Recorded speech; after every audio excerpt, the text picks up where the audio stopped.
Great. Okay, looking forward to getting all the documents then. Yeah, bye. Yeah, hi, it's me again. You forgot to send me the Declaration of Conformity. No, this wasn't a Declaration of Conformity. This was a Certificate of Conformity. Yeah, I do understand that it was produced by a notified body, but I still need your Declaration of Conformity. Yeah, I also got the test reports, but I still need the Declaration of Conformity. No. Please send me the Declaration of Conformity.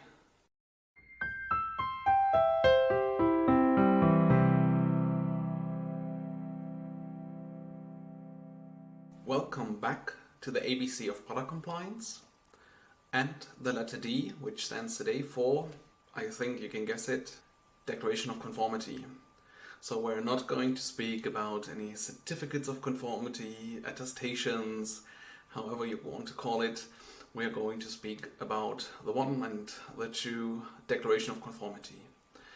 What we will speak about is typical errors and some hints how to fill out the Declaration of Conformity. And for that, we will jump into an example Declaration of Conformity, specifically one that has been created by the Advisory Committee for the EMC Directive.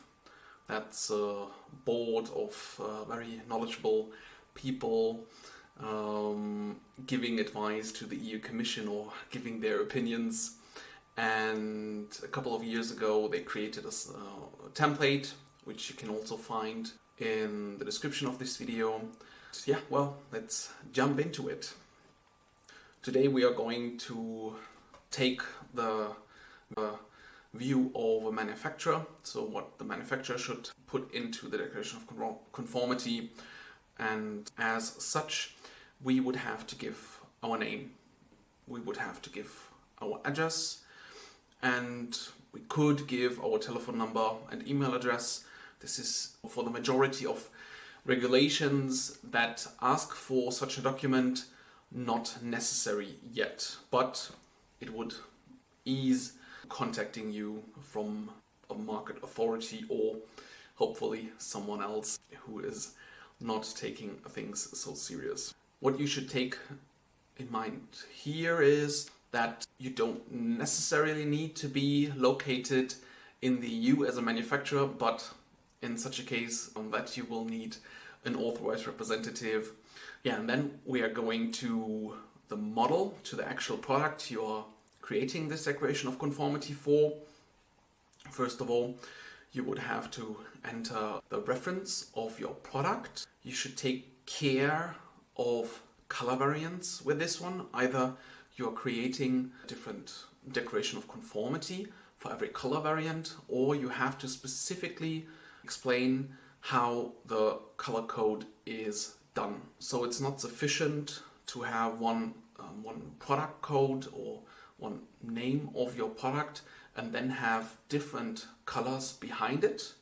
You have to explain this within this Declaration of Conformity, otherwise you might run into problems with market surveillance authorities. Then you have to give a type.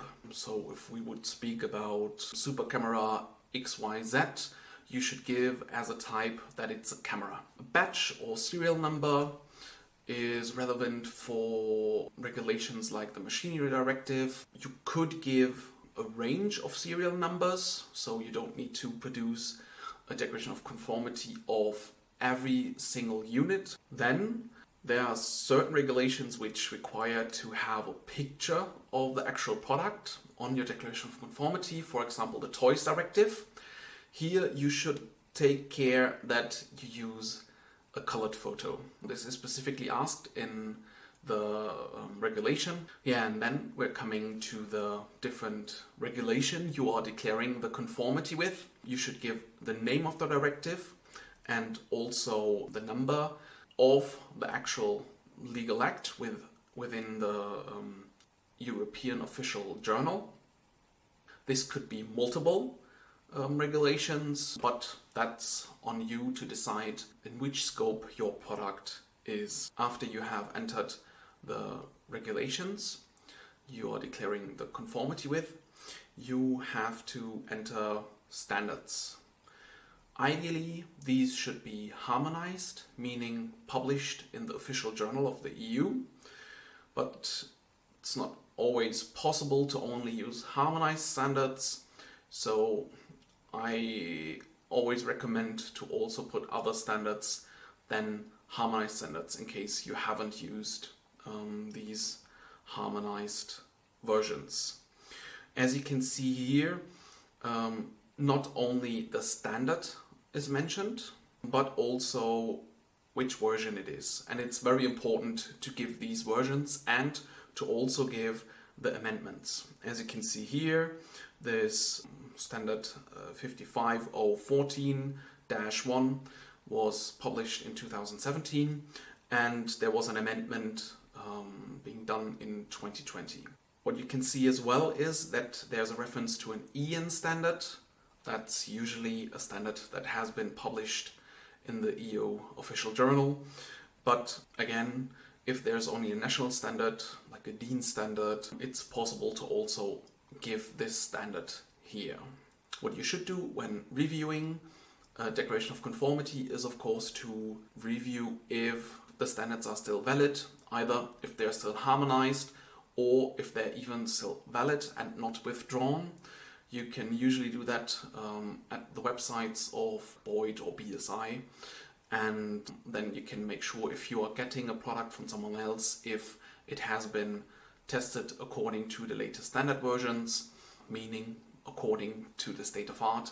Moving on to the notified bodies, in case you have used a notified body for certifying a certain aspect of your product, you should give the name of the notified body, you should give the 4-digit code of the notified body, and maybe also a reference to the certificate of the notified body, meaning a reference to what the notified body has actually tested, what the notified body has declared to be conform with essential requirements of a certain directive. Usually notified bodies only declare conformity with a certain aspect of a regulation and not declaring conformity with all EU regulations. And then we're coming to almost the last part, which is the additional information.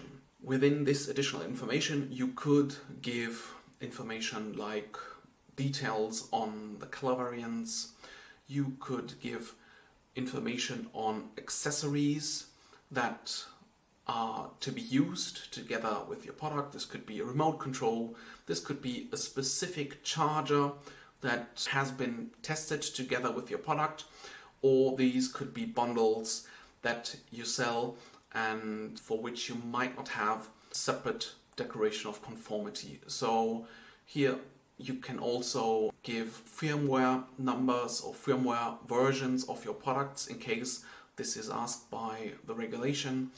And you can be quite creative when entering additional information for those who might be reviewing your products, who might be reviewing your Declaration of Conformity.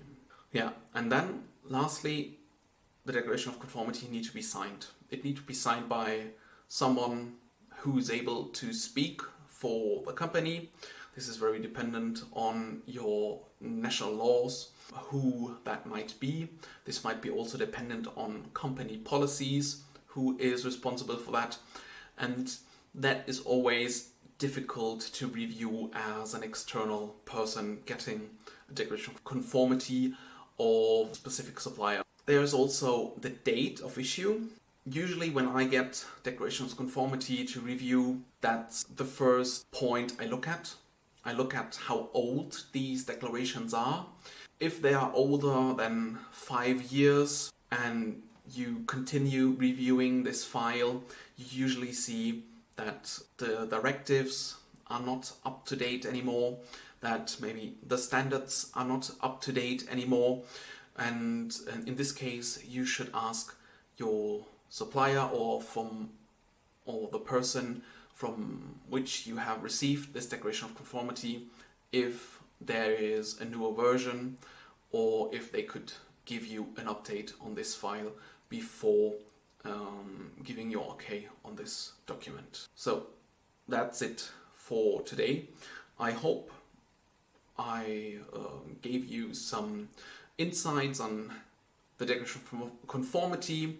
Maybe this will help you in the future for improving your declarations of conformity, having less trouble with market authorities. And if so, I would be very happy if you can give me a like for this video. Otherwise, we will continue next week with the letter E for essential requirements. And until then, I wish you a great week. Bye.